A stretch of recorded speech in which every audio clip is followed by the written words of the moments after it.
Hello. Have you ever wondered how to set an allowance for your teen? Well, let's look at a few important points. My name is Dr. Felicia, and I've worked with families and teens for many years on how to do this.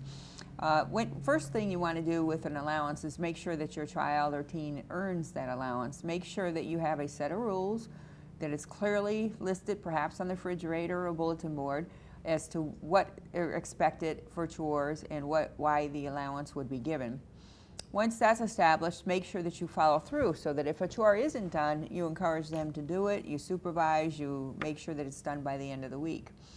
Very often, parents pull away from allowances for various reasons, and if that's the case and you're inconsistent about it, it kind of throws the child off, so after a while they lose motivation and don't want to keep going. So please make sure that you're consistent.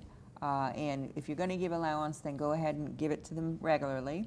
The other things with allowance is that you want to show them how to spend it. So along with the allowance that you allocate for specific chores, you also want to make sure that they spend it wisely. So go over the budget with them once they get an allowance. It's their choice, but help them make a list of what's the priorities as to what they need to spend, and then perhaps it can be allocated appropriately. But all that in mind, make sure that the allowance is set with everyone knowing the rules, the child knowing how and what to do for the chores, for the allowance, and then follow through and really pay them the allowance. All that it helps them in budget making and becoming a more productive adult.